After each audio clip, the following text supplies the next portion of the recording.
My name is Mintah, as Joe said. I'm currently in my final year of study. I'm pursuing a degree in chemistry, and my academic journey in chemistry has immersed me in the fascinating world of chemical reactions, molecular structures, and analytical techniques. And this has provided me with a strong foundation to still carry on in this field. My career goal in the future is to become a research scientist in the field of material chemistry. I would like to delve into the synthesis and characterization of new materials with unique properties, aiming to contribute to advancement in technology. Yeah, the project I was working on was titled Porous Polyamide Network for CO2 Capture and Conversion. The research initiative is of significant importance because due to its potential impact on addressing the pressing issues of greenhouse gas emissions and climate change. The aim of the project was to develop an advanced porous polyamide material that can selectively and effectively capture and convert CO2.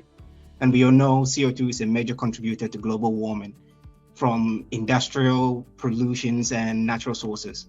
So the material that was made during the project has unique structures that allows them to be able to absorb CO2. And if CO2 is absorbed, it helps reduce the CO2 from the atmosphere. And furthermore, not only that, after we capture the CO2, we can selectively convert the CO2 into valuable chemicals for industries or even fuels through catalytic conversion. This further adds an additional layer of environmental benefits. The most difficult aspect of the scheme, I would say, was during one of our stages of our synthesis. After we created the material, we carried out a synthesis. We've absorbed CO2 effectively. We wanted to find out how can we effectively use the captured CO2. We can't just capture the CO2 and just leave it. So I would say it was the optimization of the catalytic activity. What I mean by that is how we can convert the CO2 into useful product.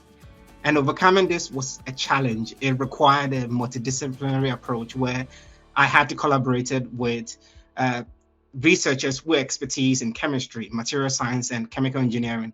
Those researchers were within the Professor Charles research lab, where they helped in extensive experimentation, testing of different synthetic methods and conditions. And different characterization methods were brought up and solutions came about. And among the team, they managed to come up with an innovative approach of an refinement to my approach, and it led to a better method that can effectively design the CO2 capture from the atmosphere.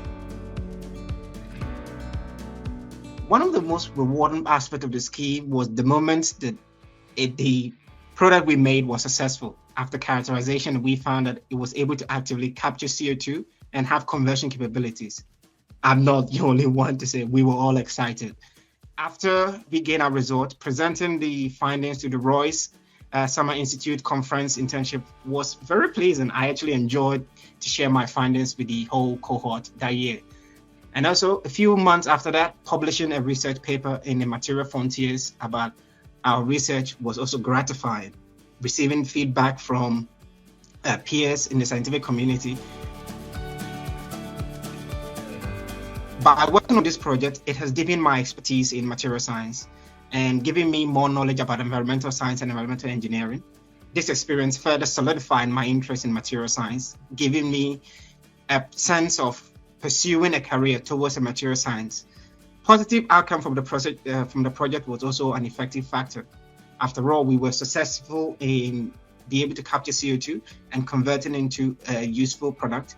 This allowed me to be able to pursue a PhD, which I'm hoping in the next few years I'll be able to apply for a PhD in such a related field in material science.